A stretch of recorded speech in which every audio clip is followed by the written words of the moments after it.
सूरह बकर की यह आय करीमा है जिसमें परवरदिगार आलम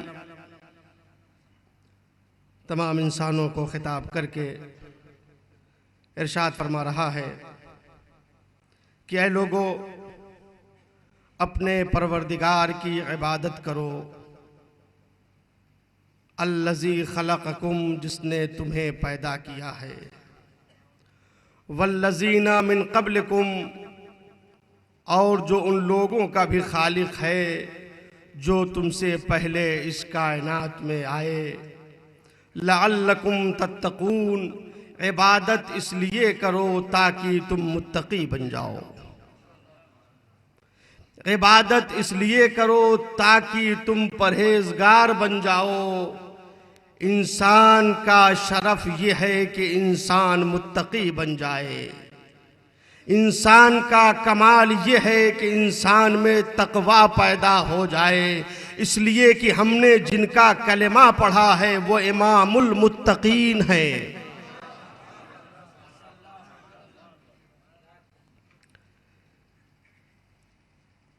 बंदगी के उन्वान से सिलसिला बयान जो शुरू हुआ आज उसके चौथे मरहले पर चंद बातें गुजारिश करना है।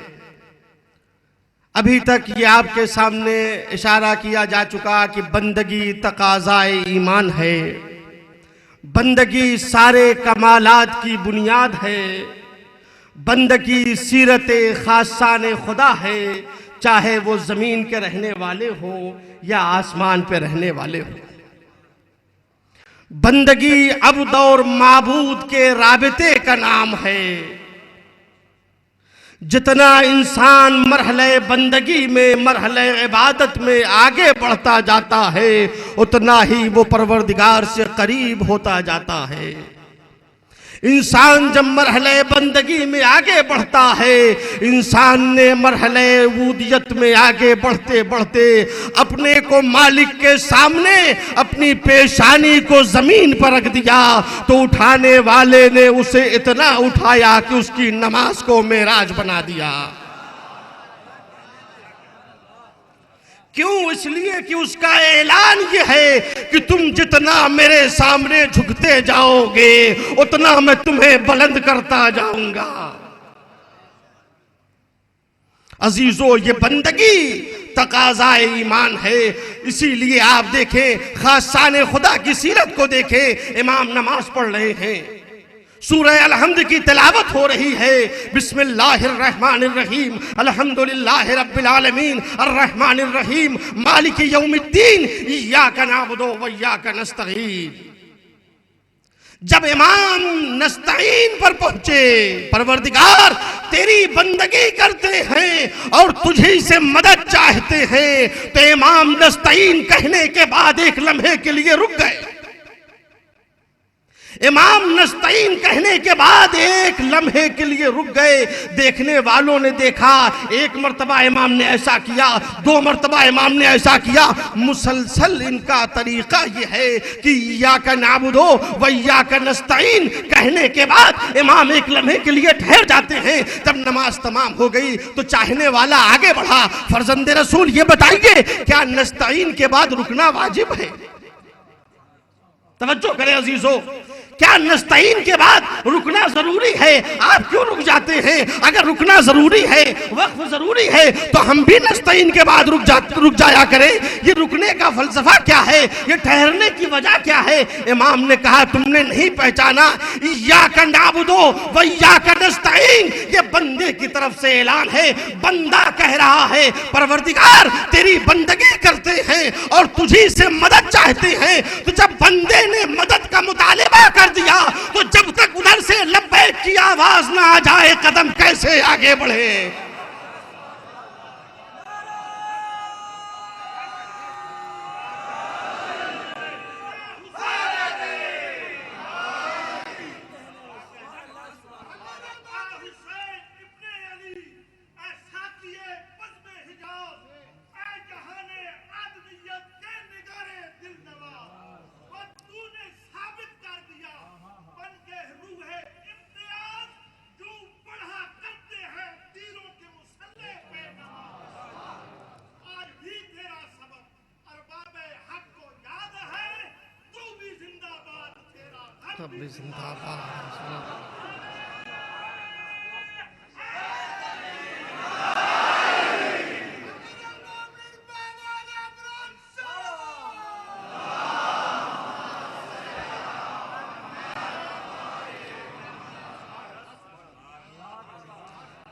इमाम ने समझा दिया कि दर हकीकत बंदगी ये है कि जैसे इंसान अपनी सारी जिंदगी में खुदा को देख रहा हो, अपने सारे अमाल इस तरह से अंजाम दे जैसे माबूद की बारगाह में हाजिर होकर अंजाम दे रहा है। इसी का नाम है बंदगी और इसी का नाम है जिंदगी। इंसानी जिंदगी के खुसूसियात पर बहस हो रही थी। अजीजों, मैंने कल अर्ज किया कि इंसानी जिंदगी के खुसूसियात क्या है।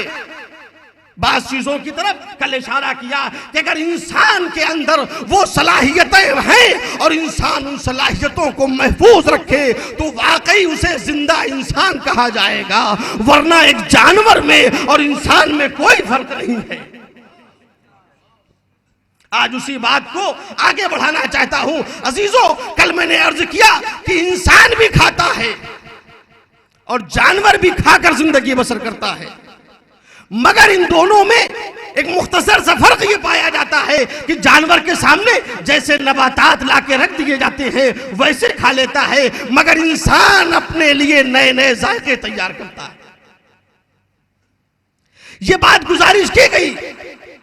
अब अजीजों, इंसानियत का एक इम्तियाज और वो ये कि आपने देखा होगा देहातों में खास करके, या आपकी इत्तलात में होगा कि जब इंसान अपने घर में कोई जानवर पाल लेता है, देहातों की जिंदगी में ये ज्यादा होता है, कोई अपने घर में बैल पाले हुए है, कोई अपने घर में बकरी पाले हुए है, कोई अपने घर में गोश्तफन पाले हुए है, कोई और जानवर पाले हुए है। देहातों की जिंदगी में मैंने ये ज्यादा देखा। तो जब इंसान अपने घर में जानवर पाल लेता है और उस वक्त ज़राअत करने वाला, खेती करने वाला, काश्तकारी करने वाला जब वो जाकर अपनी जमीन में काश्तकारी करता है, ज़राअत करता है, तो वो फकत वो दाने नहीं उगाता जिसको उसकी खुद जरूरत है। अजीजों, अगर आप इंसानी जिंदगी के खुसूसियात को अंदाजा कर सकते हैं तो बंदगी को समझने में कोई मुश्किल मरहला ना होगा। इंसान के अंदर परवरदिगार आलम ने यह सलाहियत अता की है, ये शऊर दिया है उसकी फितरत में कि इंसान जब खेती करने के लिए जाता है, ज़राअत करने के लिए जाता है, काश्तकारी का काम शुरू करता है, तो वो फकत वो गल्ले नहीं पैदा करता जिसकी जरूरत सिर्फ साहिब जमीन को है, वो गल्ले भी उगाता है जिसकी जरूरत उसे है, और वो चारा भी तैयार करता है जो जानवर की जरूरत है। वो जानवरों का भी एहतमाम करता है, जानवरों के खाने का एहतमाम करता है। और अजीजों, मैंने तो देखा ये है, पूरे पूरे इलाके होते हैं जिसमें जानवरों के खाने का एहतमाम किया जाता है। दीन इस्लाम ने इंसानी जिंदगी में ये शऊर रखा है कि इंसान का कमाल ये नहीं है कि इंसान फकत अपने बारे में सोचे। इंसान का कमाल ये नहीं है, इंसानी जिंदगी का कमाल ये नहीं है कि इंसान फकत अपने बारे में सोचे, बल्कि इंसानी जिंदगी का कमाल ये है कि जैसे वो अपने बारे में सोच रहा है वैसे ही अपने से कमतर के बारे में भी सोचे।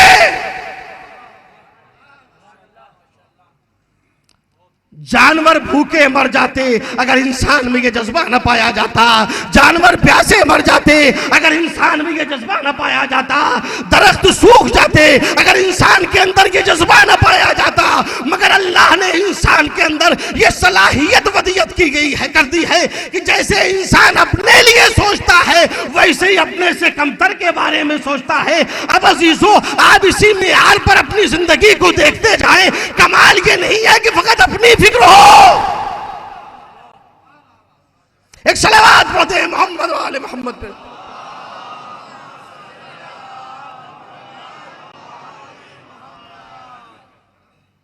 ये इंसानी जिंदगी का इम्तियाज है।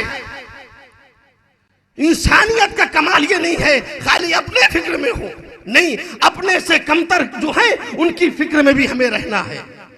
ये इंसानी जिंदगी की खुसूसियत है। यही वजह आप देखें, मसले शरीफ ही है कि अगर एक इंसान, उसके घर में कोई जानवर है और नमाज का वक्त आ गया, बंदगी का वक्त आ गया, नमाज का वक्त आया, आपको नमाज पढ़ना है और जानवर प्यासा है, पानी आपके पास इत्तेफाक से इतना ही है कि या आप वजू कर सकते हैं या जानवर को पिला दें। अजीजों, पहचाने इंसानी जिंदगी की खुसूसियात को पहचाने। आपके घर में जानवर पला हुआ, नमाज का वक्त आ गया, बंदगी का वक्त आ गया, जानवर प्यासा है, आपकी नमाज बगैर वजू के नहीं हो सकती, उसकी जिंदगी बगैर पानी के आगे नहीं बढ़ सकती। आपकी शरीय जिम्मेदारी क्या है? कहां वो बंदगी है खुदा, कहां वो बंदगी है परवरदिगार और कहां ये हैवान। मगर दीन इस्लाम ने क्या कहा?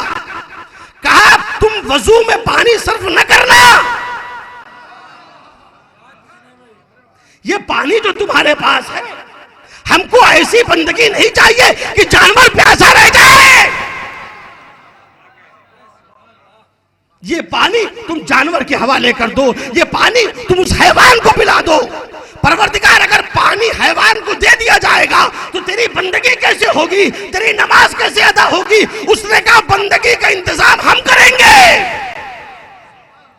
परवरदिगार कैसे तू बंदगी का इंतजाम करेगा? कहा देखो अगर तुमने इसे पानी न दिया ये हलाक हो जाएगा, ये मर जाएगा। ये पानी की जगह पे न मिट्टी खा सकता है, न लकड़ी खा सकता है, न पत्थर चबा सकता है, लेकिन तुम बंदगी के लिए हमने पानी के बदले में तुम्हारे लिए खाक को रखा है। इंसानी जिंदगी का इम्तियाज पहचाने, शरीयत के कानून को पहचाने।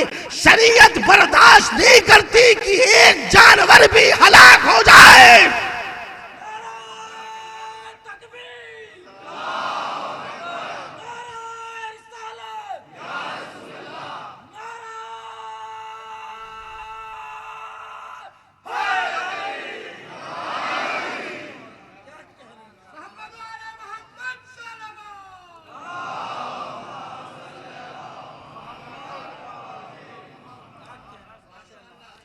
इंसानी जिंदगी की खुसूसियत यह है कि वो अपने से कमतर का ख्याल रखे, एक जानवर भी प्यासा न रहने पाए। तुम्हारी बंदगी का परवरदिगार ने इहतमाम किया है और वो ये कि तुम्हारे लिए खाक को पानी के बदले करार दिया है। तुम तयम्मुम करके नमाज पढ़ो, मगर उसकी जान को बचाना है। क्यों अजीजों? ये इंसान को बताया गया कि देखो जो तुमसे कमतर है तुम्हें उनका ख्याल रखना होगा। ये तो इंसान और जानवर की बात है। उसके बाद जब इंसानियत के एतबार से मरातिब तय होंगे,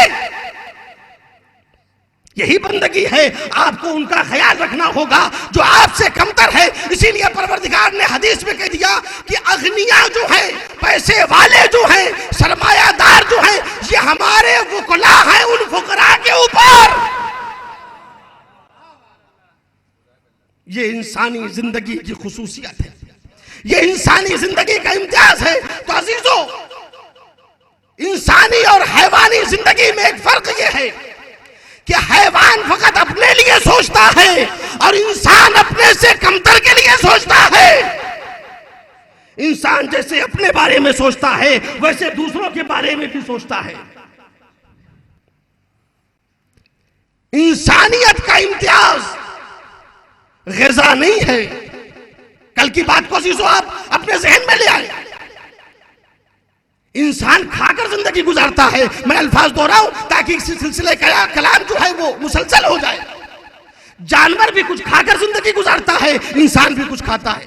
बस फर्क ये है कि उसके सामने जैसा खाना आ जाए वैसा खा लेता है, मगर ग़िज़ा दोनों की जिंदगी का मुश्तरक मसला है। तवज्जो करें अजीजों, यानी खाने के जरिए से इंसान और जानवर में इम्तियाज नहीं पैदा होगा। मकान इंसान की भी जरूरत है और मकान जानवर की भी जरूरत है।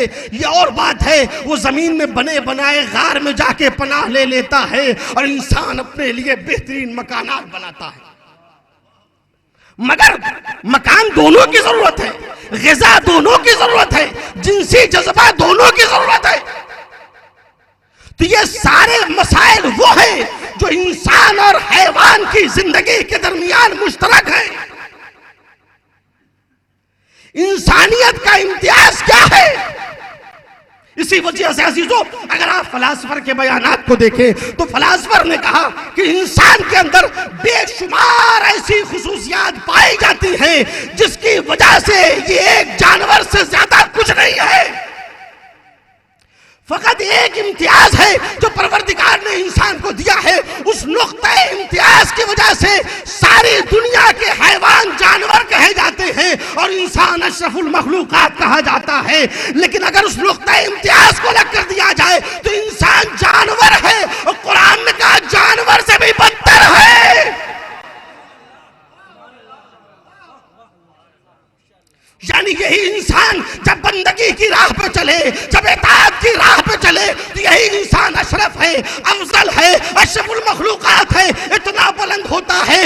वहां तक पहुंच जाए जहां जिब्राइल के कदम भी नहीं जा सकते।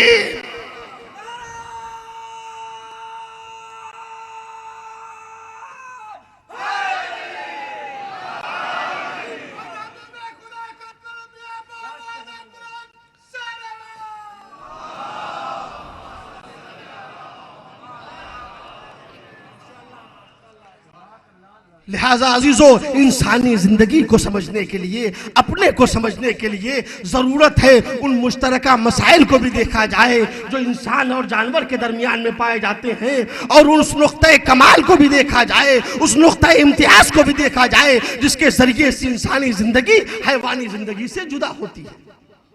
तो खाना दोनों की जरूरत है, पानी दोनों की जरूरत है, मकान दोनों की जरूरत है। अब अजीजों, मैं एक ऐसा नुक्ता कमाल अर्ज करना चाहता हूं जिसके जरिए से इंसानियत हैवानियत से जुदा होती है।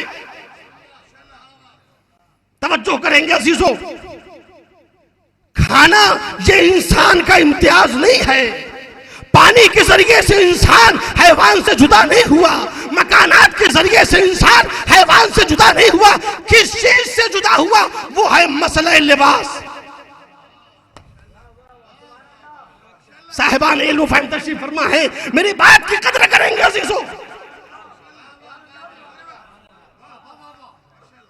इंसान और जिंदगी, इंसान और हैवान की जिंदगी का इम्तियाज मकान नहीं है, ग़िज़ा नहीं है, जिनसी ताल्लुकात नहीं है, इम्तियाज है तो लिबास। हमने न देखा कि आज कुछ तक कोई ऐसा जानवर पैदा हो गया हो जिसकी यहां लिबास का रवाज हो गया हो।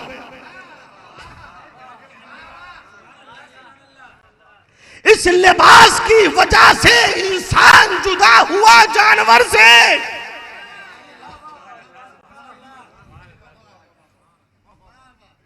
यानी उरियानियत इंसानियत की अलामत नहीं है।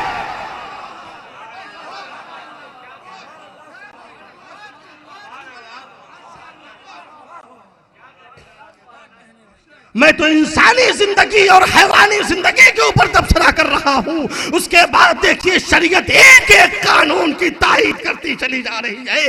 जो सलाहियतें फितरत में पाई जाती हैं वही दीन इस्लाम का कानून है। ऐसा नहीं है कि फितरत कुछ और कह रही हो, इस्लाम कुछ और कह रहा हो। क्यों फर्क नहीं है? इसलिए कि जो फितरत का बनाने वाला है वही इस्लाम के कानून का बनाने वाला है।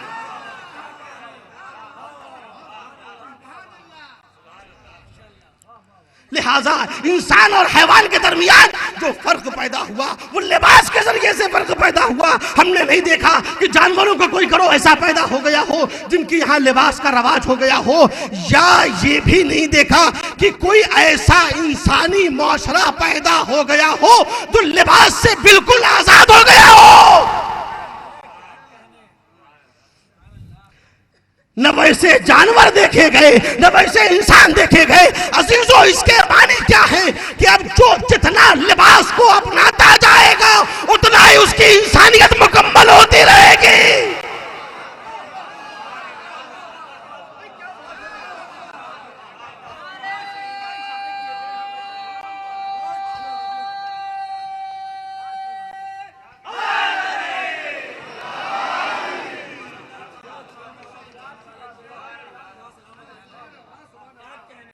इंसानियत का इर्तिका इसी लिबास के जरिए से पहचाना जाएगा।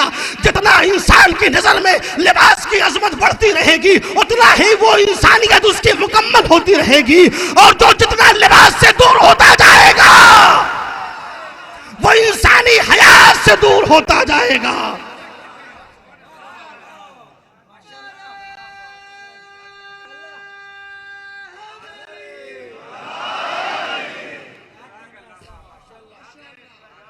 आज वो कौमें तरक्की याफ्ता कही जाती हैं जिनके यहाँ लिबास का कम रवाज है।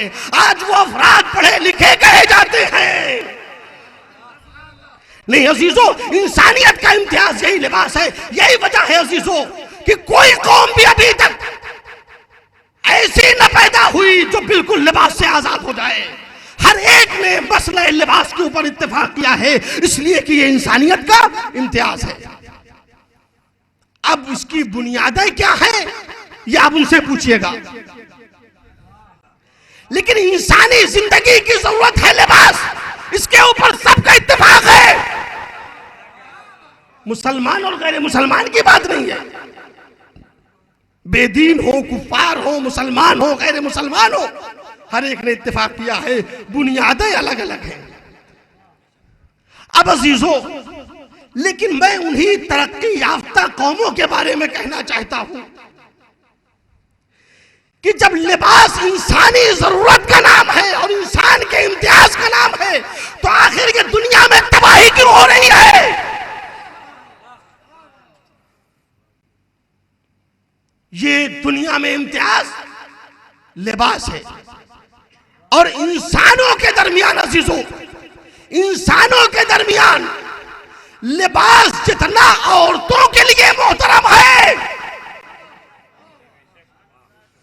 लिबास की जितनी अजमत मर्दों के दरमियान, औरतों के दरमियान अगर आप मुकायसा करें, इंसान हैवान से अलग हुआ इस लिबास की बुनियाद के ऊपर, और औरत इंसानों के दरमियान में मुमताज बनी इस लिबास की बुनियाद पर।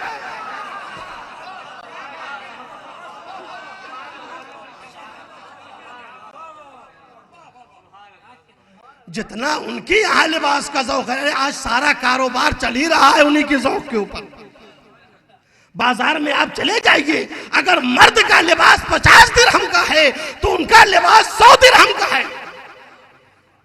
अब ये वो बात नहीं है जिसके लिए मैं रुककर तारीख के हवाले दूं या इस्तेदलाल किया जाए। अजीजों, जितनी औरत की नजर में लिबास की अहमियत है, उतनी मर्दों की नजर में लिबास की अहमियत नहीं है। यही वजह है कहीं तकरीब में, मजलिस में, महफिल में अगर जाना हो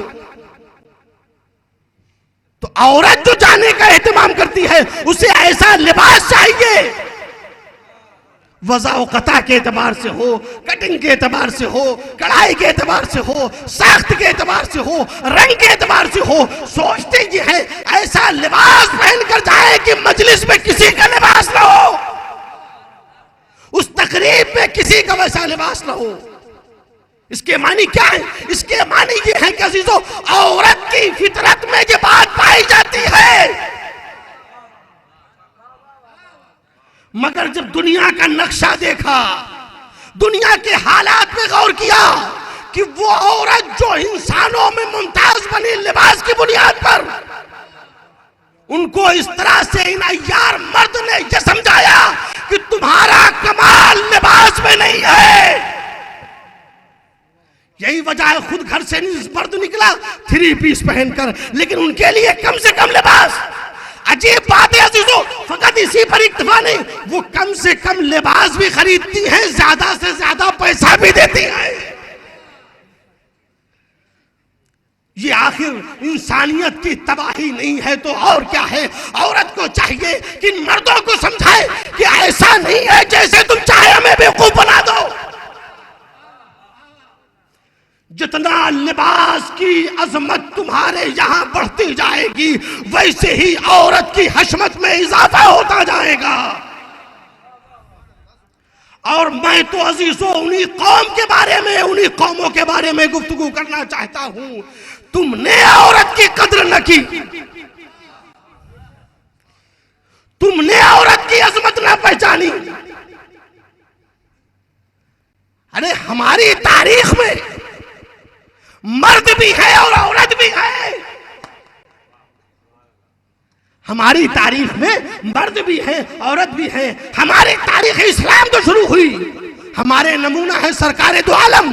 सरकार दो आलम की एक वालिदा गिरामी भी है और एक पितरे बुजुर्गवार भी है। यहूदियत की तारीख में आइडियल है जनाब मूसा। तवज्जो करें अजीजों, हजरत मूसा आइडियल है और हजरत मूसा के एक वालिदा गिरामी भी है और एक वालिदा बुजुर्गवार भी है। ईसाइयत की तारीख तो शुरू ही होती है औरत से।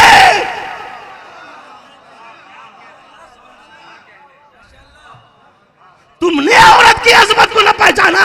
अरे निजाम मरियम को इतना मुकद्दस बनाकर दुनिया के सामने पेश करो ताकि दुनिया को अंदाजा हो जाए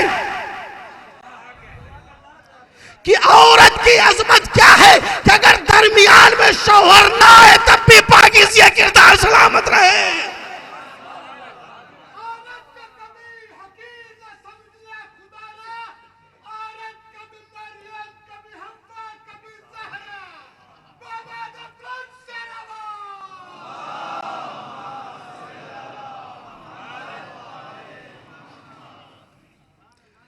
अजीजों, यह लिबास जो है वो लिबास के जरिए से इंसान मुमताज बना और इंसानों के दरमियान लिबास के जरिए से औरत मुमताज बनी। ये लिबास क्या है अजीजों? लिबास इंसान के उयूब के छिपाने का जरिया है। लिबास इंसानी जिंदगी की जरूरत का नाम है। इस लिबास के जरिए से इंसान अपनी आबरू को महफूज रखता है। लिबास सर्द और गर्म से बचाने का जरिया है। लिबास सरे महफिल लाने का जरिया है। अब जब लिबास की अजमत को आपने पहचान लिया, अब बलागत कुरान को पहचाने। जब कुरान कह रहा था ये औरतें तुम्हारे लिए लिबास, तुम इनके लिए लिबास,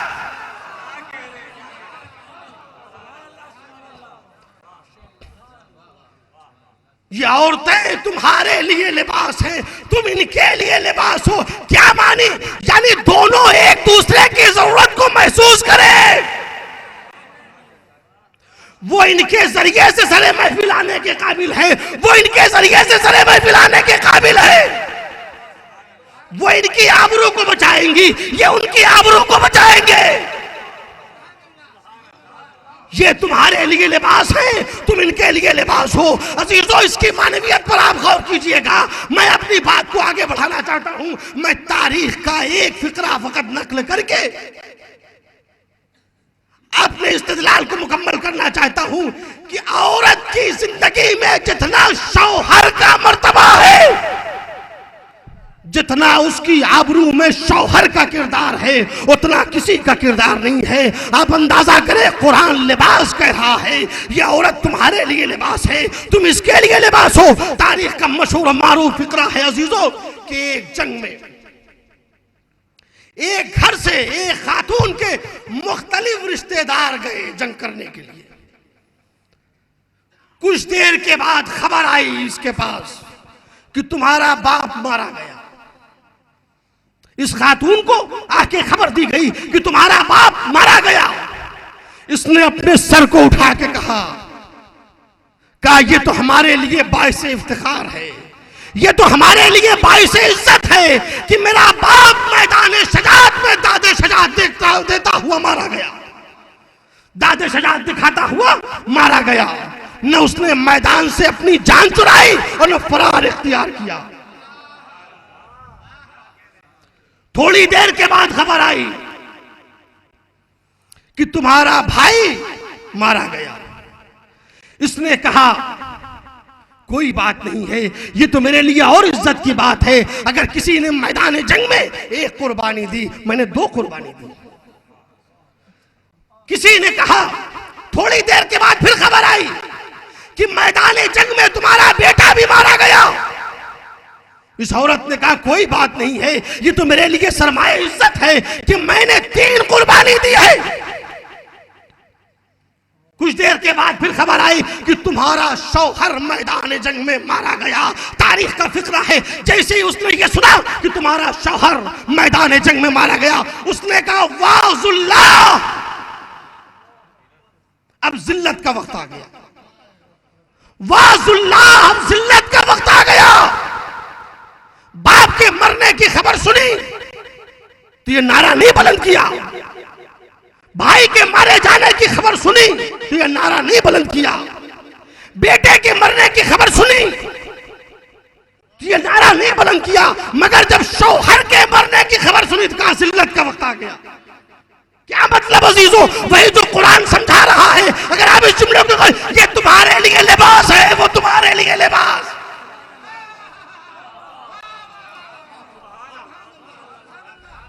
बताना यही चाहती है कि औरत की आबरू की हिफाजत के लिए जो उसका शौहर किरदार अदा करता है,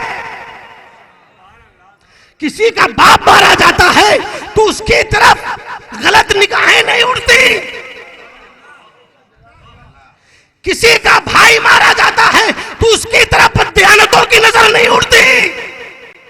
किसी का बेटा मारा जाता है तो उसकी तरफ हवस की निगाहें नहीं उठती। मगर जब किसी का शौहर मारा जाता है तो उसकी तरफ गलत निगाहों के उठने के इम्कान हो जाते हैं। वो यही समझाना चाहती है कि औरत की जिंदगी में न उतना बाप का हिस्सा है, न उतना बेटे का हिस्सा है, न उतना भाई का हिस्सा है, जितना उसके शौहर का हिस्सा है।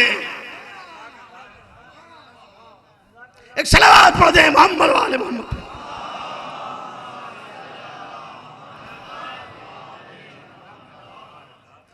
इसीलिए कुरान करीम ने कहा ये तुम्हारे लिए लिबास है, तुम इनके लिए लिबास हो। ये तुम्हारी आबरू को बचाएंगे, वो तुम्हारी आबरू को बचाएंगे। इसीलिए इस्लाम ने जब शादी के फजाइल बयान किए तो अपनी तालीमात में ऐलान कर दिया कि जिसने किसी औरत से शरीर रिश्ता कायम किया फकत अहरजा निस्फ दीने, उसने अपने आधे दीन को बचा लिया। जिसने किसी खातून से अक्द किया, निकाह किया, शादी की, उसने अपने आधे दीन को बचा लिया। बाज रवायत में है कि 2/3 दीन को बचा लिया। मासूमीन ने फरमाया है अजीजों क्या वजह है, घर में आई है एक औरत और आधा दीन बच गया। क्या इससे पहले इस घर में कोई औरत नहीं थी? क्या इससे पहले इस घर में कोई खातून नहीं थी? अरे वो माँ भी मौजूद है जिसने पैदा किया है, वो बहन भी मौजूद है जिसके साथ ये दुनिया में आया है। मगर ये औरत जो बशक्ले ज़ौजा आ गई तो इस्लाम ने कहा कि दीन महफूज हो गया। अब पहचाने दुनिया वालों की नजर को और इस्लाम की नजर को। दुनिया वाली औरत को दीन की बर्बादी का जरिया समझते हैं। इस्लाम ये कह रहा है कि अगर औरत आ जाती है तो दीन महफूज हो जाते हैं। दुनिया ये समझती है अगर औरत पर शक्ल ज़ौजा आ जाए दीन खतरे में पड़ जाता है, नमाजें कज़ा हो जाती हैं, फराइज़ तर्क हो जाती हैं। इस्लाम कह रहा है नहीं, ये आ जाती है तो दीन मुकम्मल हो जाता है।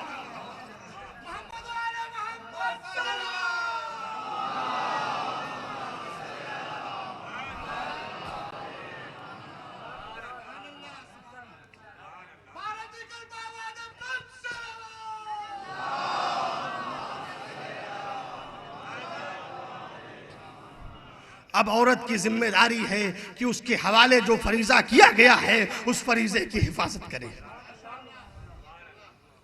दीन इस्लाम ने इतना शरफ दिया है कि अगर औरत आ जाती है तो गोया उसने निस्फ दीन को बचा लिया।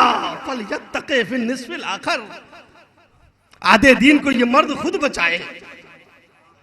अजीजों, ये इंसानी जिंदगी और हैवानी जिंदगी के इम्तियाज पे गुफ्तगू हो रही थी कि मसला लिबास। उसके बाद अजीजों, ये इंसान जो सबसे बड़ा इम्तियाज रखता है हैवानात के मुकाबले में, नुक्ता कमाल जो है वो है अक्ल। कल आखिर कलाम में बात यही भी छोड़ी थी कि अक्ल है जिसके जरिए से इंसान मुमताज बना दूसरी मखलूकात के जरिए से। किताबें उसूल काफी का भी हवाला दिया कि 16,000 हदीसें जिस किताब में जिस मजमूए में जमा है उसकी पहली हदीस जो है वो किताबुल अक्ल से शुरू होती है। उसमें किताबुल अक्ल से आगाज होता है।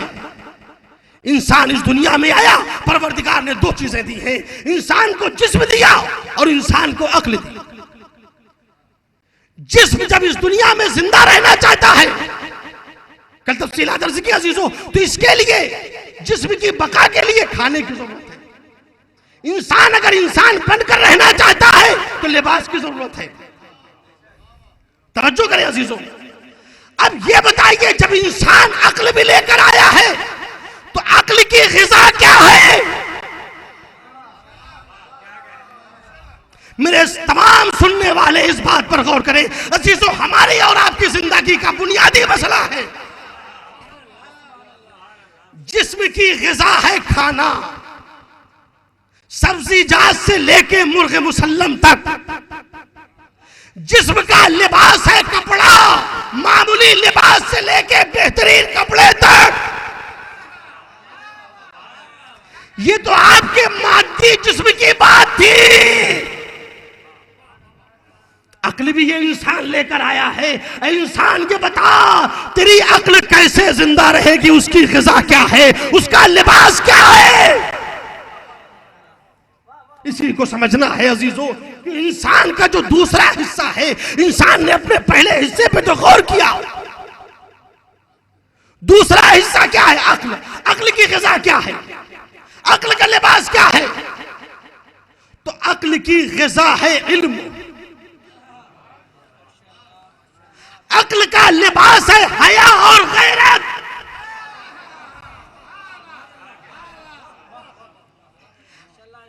अक्ल की ग़िज़ा है इल्म। अब जितना इल्म बढ़ता रहेगा उतना अक्ल मुस्तहकम होती रहेगी।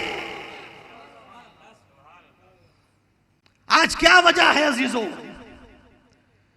हमारे यहां एक मसल मशहूर है। लोग कहते हैं कि अब इनकी बात का एतबार न करो, इसलिए कि ये 60 साल के हो गए हैं। उर्दू जबान में ये मसल मशहूर है, अब इनकी बात का एतबार 60 साल के हो गए, 65 साल के, 70 साल के हो गए। आखिर इसकी वजह क्या है? इसकी वजह यह है अजीजों कि अक्ल तो है मगर ग़िज़ा रुक गई। भाई जब ग़िज़ा रुक जाएगी अक्ल मुअत्तल हो जाएगी, अक्ल मुर्दा हो जाएगी। इसलिए कि अगर जिस्म को खाना न दिया जाए तो चंद दिनों के बाद जिस्म निढाल हो जाता है, चंद दिनों के बाद इंसान मर जाता है। तो अजीजों, अक्ल की ग़िज़ा है इल्म। जब तक इल्म मिलता रहेगा अक्ल मुअत्तल न होगी। ये देहात का रहने वाला इंसान, ये सहराओं में जिंदगी बसर करने वाला इंसान जिसने कुछ भी नहीं पढ़ा या 4 किताबें पढ़ ली उसके बाद किताबें बंद कर दी, कहा तालीम का जमाना खत्म हो गया। 25 साल तक बस कॉलेज जाया जाता है, 60 साल तक बस कॉलेज जाया जाता है। जब यहाँ ये तसव्वुर पैदा हो जाए तो 60 साल के बाद अक्ल मुअत्तल हो जाएगी। इसलिए कि ग़िज़ा रुक गई है, इसलिए कि जो उसकी जिसके जरिए से उसकी जिंदगी थी वो जिंदगी रुक गई है। अजीजों, यही वजह है। आप देखें दुनिया में 60 साल के बाद कहते हैं अक्ल का एतबार नहीं रह गया, 65 साल के बाद कहते हैं अक्ल का एतबार नहीं रह गया। लेकिन हमने मजहबी दुनिया में देखा,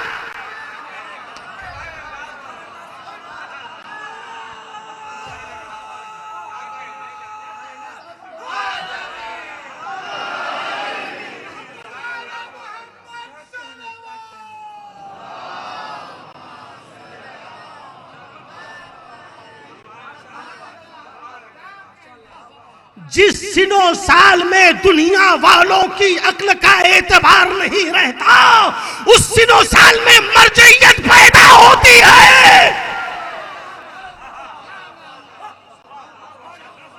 आपने मजहबी दुनिया में कभी सुना कि ये 60 साल के हो गए अब मर्जिए तकलीद बनने के काबिल नहीं है? ये 70 साल के हो गए हैं अब मर्जियत के ओहदे के काबिल नहीं है? ये 90 साल के हो गए हैं अब मर्जा बनने के काबिल नहीं है? नहीं अजीजों, ये वहां होता है जहां अक्ल रहती है, ग़िज़ा रुक जाती है। लेकिन जहां इल्म का सिलसिला चलता रहता है वहां अक्ल मुअत्तल नहीं होती, अक्ल बेएतबार नहीं होती। ये तो अजीजों हमारी और आपकी दुनिया का खासा है। अजीजों, हम दुनिया में आए जाहिल पैदा हुए, हमने चंद किताबें पढ़ ली तो आलिम कहलाए। जैसे जैसे इल्म आता गया वैसे वैसे अक्ल मोतबर होती रही, वैसे वैसे अक्ल बढ़ती रही। अजीजों, 4 किताबें पढ़ ली, थोड़ा सा इल्म आ गया, आकिल कहलाए। किसी ने और किताबें पढ़ ली और उससे बड़ा आलिम हो गया। जब इल्म का सिलसिला चलता रहा तो अक्ल जो है ये मुअत्तल न हुई। सुनिए, ये दुनिया में अजीजों जिन्होंने आके इल्म हासिल किया है, जब उनकी अक्ल दुनिया में जिन्होंने आकर इल्म हासिल किया है, जब उनकी अक्ल मुअत्तल नहीं होती तो 60 बरस की उम्र में वो पैगंबर कैसे मुअत्तल?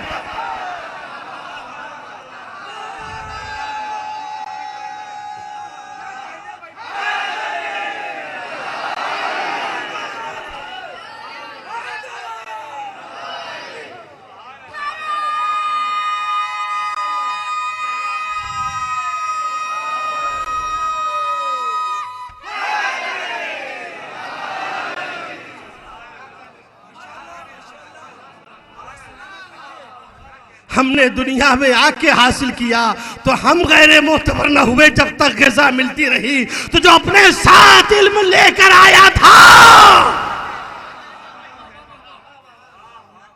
अजीजों, जब तक इल्म रहेगा इंसान मोतबर रहेगा। आप और हम जब सामने बैठे, आपकी बात हमारे मुकाबले में ज्यादा मोतबर है, इसलिए कि आप हमसे ज्यादा पढ़े लिखे। एक दूसरा आदमी आ गया, वो आपसे ज्यादा पढ़ा लिखा है तो उसकी बात ज्यादा मोतबर है। एक तीसरा आदमी आ गया, वो दूसरे से ज्यादा पढ़ा लिखा है तो उसकी बात का ज्यादा एतबार। क्यों? इसलिए कि इल्म ज्यादा है। यही तो शरीयत का कानून है और आपका फिक़ही मसला भी है कि जितना इल्म ज्यादा होगा उतना ही फैसले मोतबर होंगे। जितना ज्यादा इल्म होगा, यही वजह है अजीजों, आपने किसी एक मरजा की तकलीद की इसलिए कि आपने उसे सबसे ज्यादा आलिम समझा। आलम सबसे ज्यादा हुक्म खुदा को जानने वाला, कुरान और हदीस को जानने वाला, जो कुरान और हदीस से हुक्म शरीयत को निकाल कर हमारे सामने रख दे। हम इस काबिल नहीं हैं कि कुरान और हदीस से हुक्म खुदा को समझ सके। किसी कहने वाले बुजुर्ग ने बड़ी एक नुक्ते की तरफ मुतवज्जे किया था और कहा कि हम तो इस काबिल नहीं हैं कि कुरान और हदीस से कुछ निकाल सके, हम इसी काबिल हैं कि कुरान और हदीस को अपने घर से निकाल सकते हैं। लेकिन ये उस आलिम का करम है अजीजों, उसकी मेहनतें हैं कि उसने पूरी जिंदगी को सर्व किया है कुरान और हदीस को समझने में। और हमारे सामने बहुत ही सादा जबान में मसाइल लिखकर पेश कर दिए। ये तुम्हारी जिम्मेदारी है। आपने अपने दीन का माखज करार दिया इस मुज्तहिद को। क्यों? बुनियाद क्या है? इसलिए कि ये सबसे ज्यादा जानने वाला है। 5 साल के बाद इत्तेफाक ऐसा हुआ, इसे ज्यादा पढ़ने का मौका नहीं मिला। एक दूसरा आलिम वो इससे ज्यादा इल्म में आगे बढ़ गया। तवज्जो करें अजीजों, ये आपका फिक़ही मसला है। वो हमारी जबान में जिसे आप कल 19 समझते थे अब वो 20 हो गया। अब आपकी जिम्मेदारी क्या है? जो ज्यादा आलिम हो गया उसकी तकलीद करें। क्यों? मसला दीन खुदा का है। अब आप उसके अहकाम पर अमल करें। 5 साल के बाद एक तीसरा आलिम पैदा हुआ, इस दूसरे को पढ़ने का इतना मौका नहीं मिला, वो उससे ज्यादा बढ़ गया। इस्लाम कहता है कि उसकी बात मानो। इस्लाम कहता है कि उसकी बात मानो। क्यों? इसलिए कि सबसे ज्यादा जानने वाला वो है। हमें रिश्तेदारियों से कोई काम नहीं है, हमें कोई पार्टी नहीं बनाना है, हमें कोई हिज्ब नहीं बनाना है। मसला दीन खुदा का है। दीन खुदा कमाल के गिर्द घूम रहा है। जिसके पास कमाल देखा उसके पास चले गए अजीजों। लेकिन अब इसके मानी ये भी नहीं है कि कल जिसकी तकलीद करते थे, कल जिसकी पैरवी करते थे, उसकी तौहीन करना शुरू कर दे। नहीं, ये भी ना करेंगे। और ये भी ना करेंगे कि कहना शुरू कर दे कि अब जिसका दामन पकड़ लिया है ना छोड़ेंगे। सड़क पे ये नारे लगाते रहे। नहीं अजीजों, दीन इस्लाम कमालात के गिर्द घूम रहा है। जैसे जैसे बाकमाल मिलता रहा उसकी बात के ऊपर एतबार करते रहे। इसलिए कि जो जितना बड़ा आलिम होगा उतना ही ज्यादा उसकी बात का एतबार होगा। अब मुमकिन है कोई कहने वाला ये कहे, जब आपका यही उसूल है कि जब बेहतर मिल जाए तो छोड़ दिया जाए, तो आप उन 12 के बारे में भी सोचिए। जब आपका यही उसूल है तो क्या वजह है 1400 साल से आप उन्हीं 12 का दामन पकड़े हैं? हाँ, हम अभी अपनी बात पर कायम हैं। लाओ इन 14 में से किसी एक से।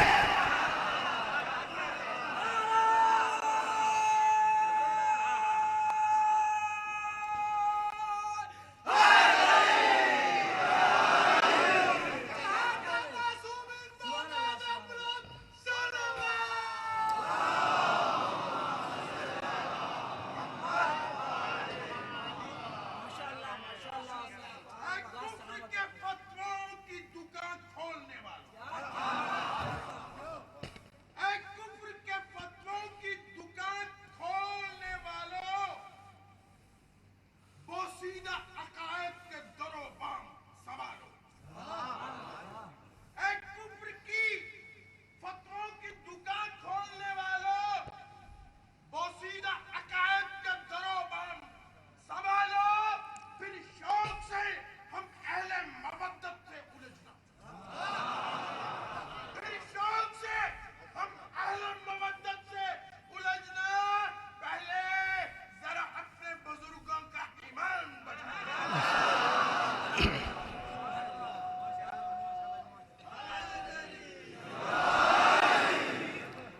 हम अपनी बात पर आज भी कायम हैं।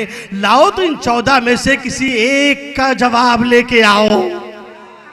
1400 साल में कोशिश करके इनके घर के एक बच्चे का जवाब न ला सके।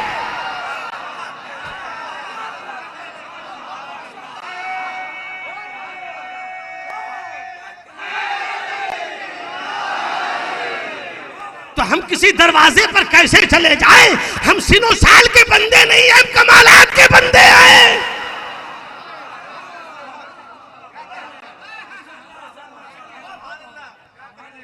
बस अजीजों, ये पैगाम है करबला वालों का। और आज शबे जुमा भी है।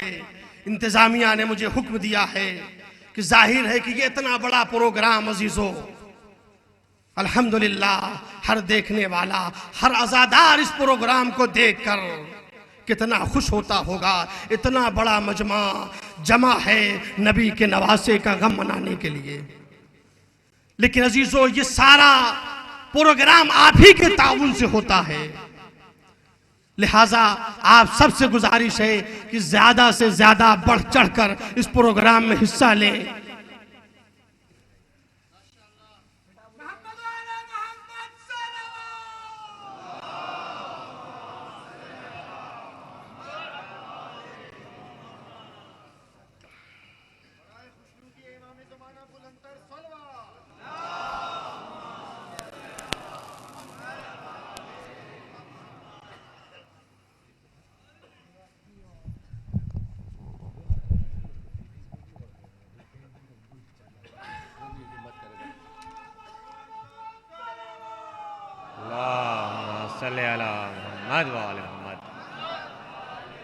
ये दरख्वास्त जो की गई है ये ख़वातीन से भी है। बराए मेहरबानी हमारी बहनें माएँ जो वहाँ तशरीफ़ फरमा हैं और जो टेंट में हजरात हैं ख़ैमे में, उनसे भी दरख्वास्त है कि इस सिलसिले में ताउन फरमाएँ।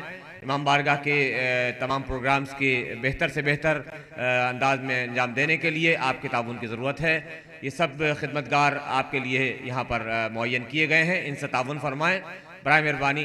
जो है वो और जो बाहर हजरत बैठे हुए हैं, आप अगर कोई साहब अभी ना दे सकें तो बराए मेहरबानी उन तक अपने अतियात पहुँचा सकते हैं।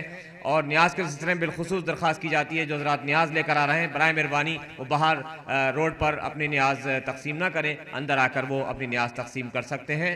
आपसे दरख्वास्त है एक सूरह फातिहा पढ़ दीजिए तमाम हाजरीन के मरहूमीन के लिए। बर मोहम्मद वाले मोहम्मद सलावत।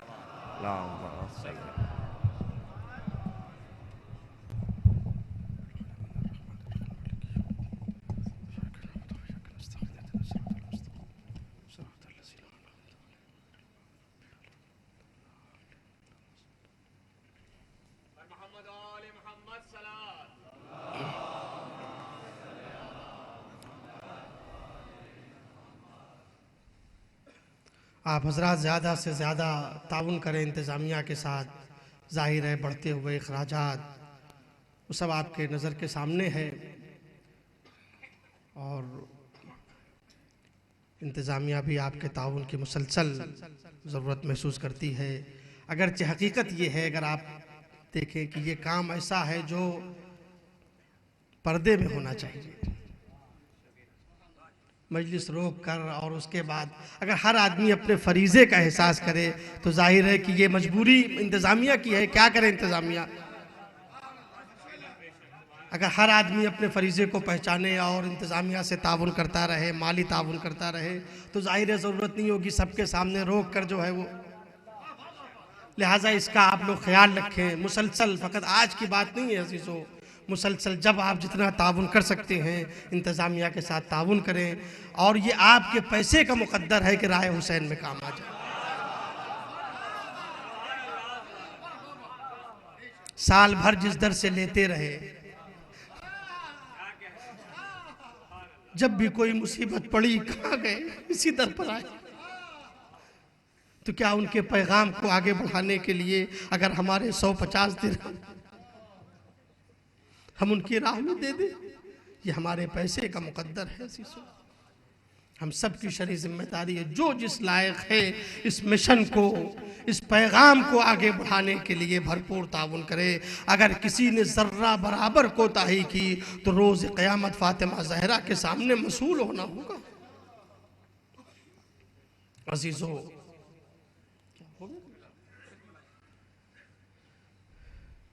ये बड़ी गम की तारीखें हैं। चंद लम्हे के लिए बयान को रोककर आपने हक़ बंदगी अदा किया, माल के जरिए से बंदगी की। अजीजों, हमने चंद दिरहम दिए हैं राह हुसैन में, राह खुदा में, और हुसैन इब्ने अली ने पूरा भरा घर दिया है राह बंदगी में। ए तलवारों आओ, इनकाना दीनो मुहम्मदिन लम यस्तकिम इल्ला बिकतली फया सुयूफ खुजीनी। ए तलवारों, अगर दीन खुदा नहीं बच सकता सिवाय मेरे कत्ल के, तो ए तलवारों आओ मुझे टुकड़े टुकड़े कर दो। अज़ादारों, तसव्वुर करें, आज मुहर्रम की 4 तारीख गुजर गई, 5वीं शब है। करबला में क्या आलम है। मख्तल के नकल के मुताबिक 4थी मुहर्रम को फुरात के किनारे से खैमे हटाए गए।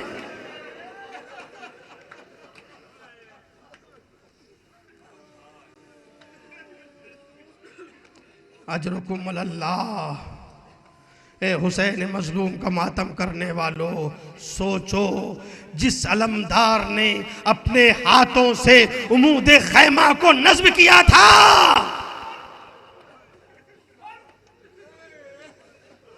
अपने हाथों से उमूद खैमा को नस्ब किया था, उसी अब्बास के लिए कितना सख्त मरहला होगा कि उमूद खैमा को उठाए। लेकिन अजीजों, राह बंदगी पर चलने वाले ऐसे हैं, जैसे ही हुक्म इमाम मिला,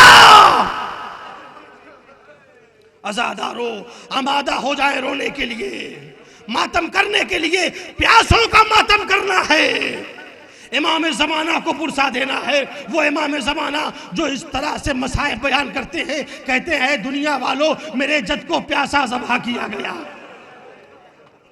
अला या अहलल आलम इन्ना जद्दियल हुसैन कतलू हो तशाना। ए दुनिया वालों मेरे जद को प्यासा ज़बह किया गया। इन्ना जद्दियल हुसैन तरहू हो रियाना। ए दुनिया वालों मेरे जद के लाशे को करबला की जमीन पर छोड़ दिया। अला या अहलल आलम इन्ना जद्दियल हुसैन साहू हो उदवाना। ए दुनिया वालों मेरे जद के लाशे को टुकड़े टुकड़े कर दिया गया। बस रोने वालों, बुलंद हो गई आपकी आवाजें। हुसैन का काफिला करबला पहुंचा। सुबह आशूर जब नमूदार हुई, बारी बारी इजाजत लेकर जाते रहे, यहां तक कि एक मर्तबा हजरत जौन सामने आए। जौन आप पहचानते हैं, इमाम ज़ैनुल आबिदीन के गुलाम हैं। अजीजों, एक मर्तबा जौन आए। जौन ने कहा, फर्जंदे रसूल मुझे मैदान में जाने की इजाजत दे दीजिए। इमाम ने फरमाया, जौन मैंने तुमको सैयदुस साजिदीन की खिदमत के लिए रखा है। जौन सुबह से मुसलसल कई मर्तबा इमाम के पास आए इजाजत लेने के लिए, मौला इजाजत दे दीजिए। कभी जौन कहते, मौला क्या मुझे इसलिए इजाजत नहीं दी जाती कि मेरा रंग सियाह है। इस तरह से मैदान में जाने के लिए बेचैन है। मौला क्या मुझे इसलिए जाने की इजाजत दी थी कि मेरे खून से बू आती है। मौला क्या मुझे इसलिए इजाजत नहीं मिल रही कि मेरा ये खून इस काबिल नहीं है कि वो आपकी राह में बह सके? बस अब मेरा मौला बर्दाश्त न कर सका, कहा जॉन तुम्हें ज़ैनुल आबिदीन की खिदमत के लिए रखा है, जाओ तुम उनसे इजाजत लेके आओ।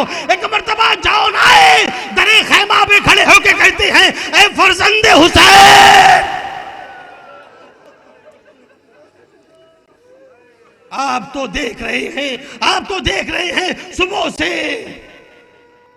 कुर्बानियों का सिलसिला जारी है। मौला ने मुझे भेजा है कि मौला ने फरमाया है कि मुझे मौला ने आपकी खिदमत के लिए रोका है। इमाम सज्जाद ने फरमाया, ए जॉन अगर मसलहत नहीं है कि मैं राह खुदा में अपनी जान कुर्बान करूं, जाओ मेरी तरफ से अपनी जान को कुर्बान कर दो। बस अजीजों 2-3 मिनट में मजलिस तमाम हो रही है। जॉन ने क्या कहा था फरजंदे रसूल? क्या इसलिए इजाजत नहीं मिल रही कि मेरे खून से बू आती है? बस अजीजों एक फिक्रा सुने, मजलिस तमाम हो गई। जब असरे आशूर उम्मे सलमा ने ख्वाब देखा कि पैगंबर आए हैं,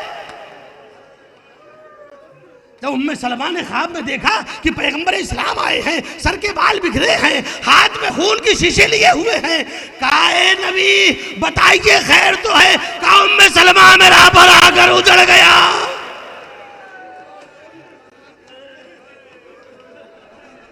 ए उम्मे सलमा मेरा भरा घर उजड़ गया। या रसूल अल्लाह ये खून किसका है?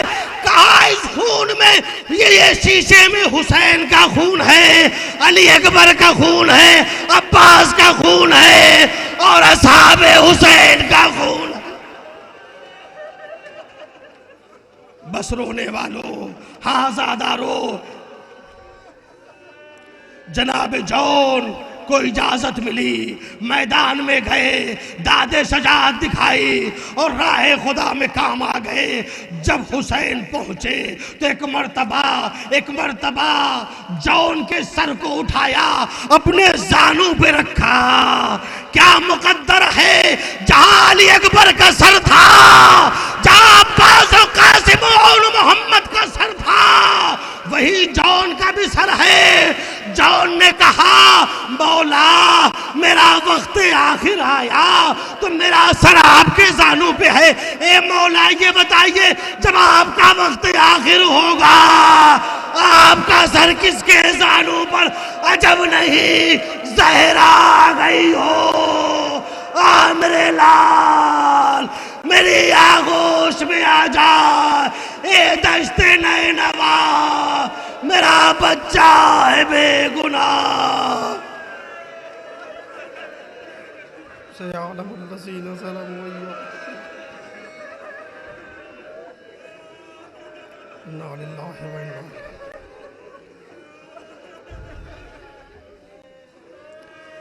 इलाही बहक़ ज़हरा वबीहा वबालिहा वबनीहा, खुदाया इस मुख्तसर सी मजलिस को कबूल फरमा।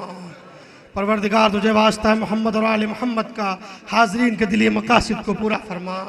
जो हम में मकरूज़ है उनके कर्ज़ को अदा फरमा, जो बे औलाद है उन्हें साहिब औलाद बना, हमें राह बंदगी पर चलने की तौफ़ीक़ अता फरमा।